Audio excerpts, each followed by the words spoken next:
Hey everyone, Chris Haddon and Jason Balin, authors of the Whiteboard book.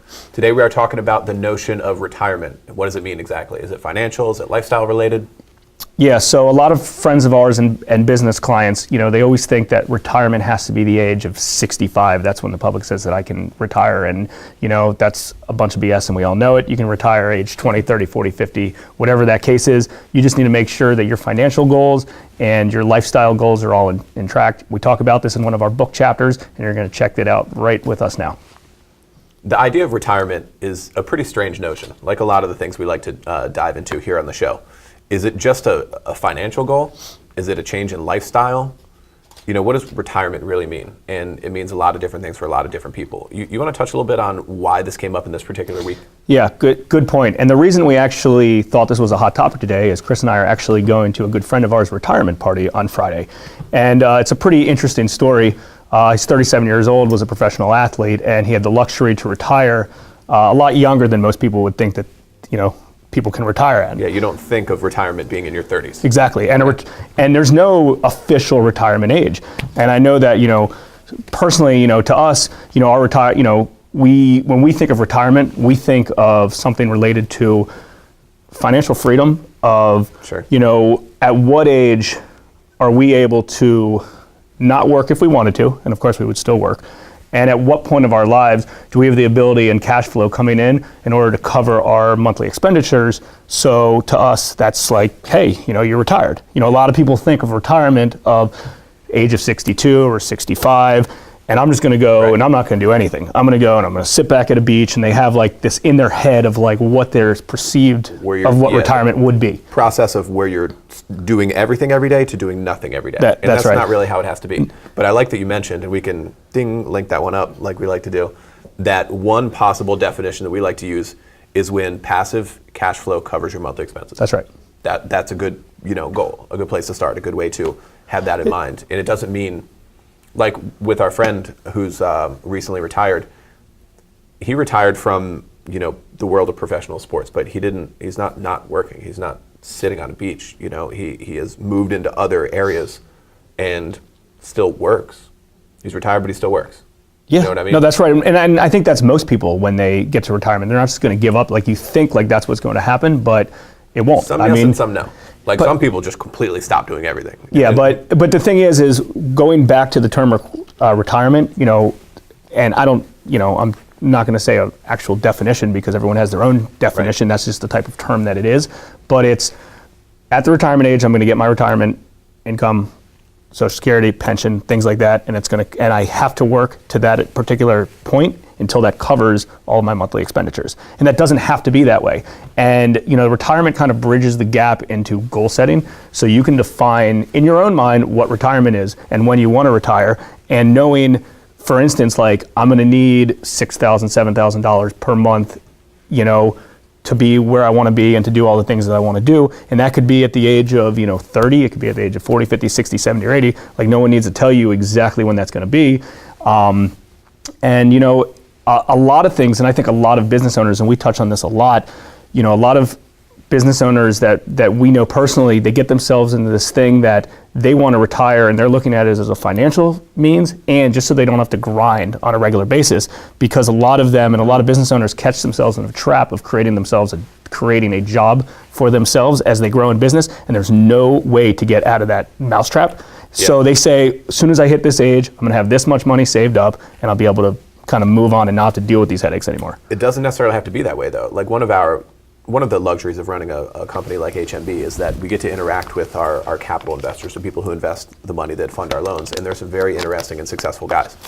One of them, for example, he, throughout most of his career, was actively running a couple different companies and a number of different investments. And then at some point, I believe his kids graduated high school, went away to college. He and his wife bought a place in Florida so they could do the whole Florida tax thing. And he went completely passive. Not completely passive, but he went pretty close. Very much passive in the companies that he owns. So he lives half the year in Florida, the rest of the year in a couple other places. Still works every day. He's still monitoring his companies. He's still actively working his investments. I talk to him weekly, probably.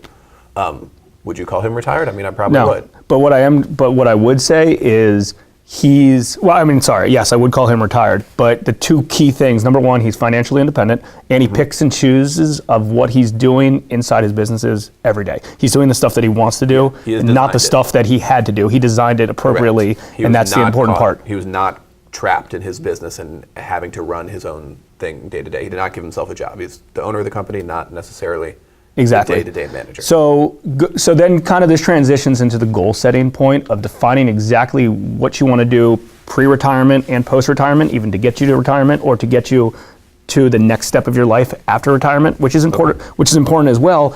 And one thing that, we picked up on a few years ago that we've been extremely diligent on, that we commit to, is obviously goal setting and writing down goals, because it's a proven fact that there's a higher percentage that your goals will come true if you write them down. I mean, it's 101. We put them on whiteboards in our office. We put them on technology apps that we have, and I've got them hung up in my office of exactly what it is. And right now, immediate future stuff for us personally is forced towards retirement.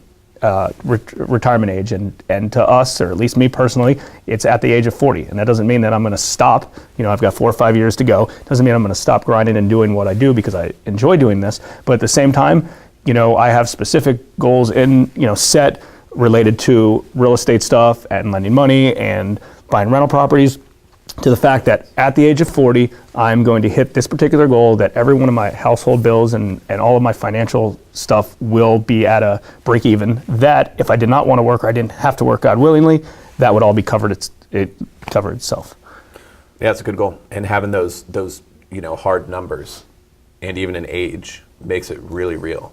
Yeah. And very likely to happen. And it's so easy to set up a goal when you look in the future and work backwards, because it's, when you look at a 10-year goal or a 5-year goal, it looks absolutely unrealistic. It just does. But then think about where you are today compared to 10 years ago, and could you even imagine of where you are today compared to where you were 10 years ago? You've grown a lot. Right.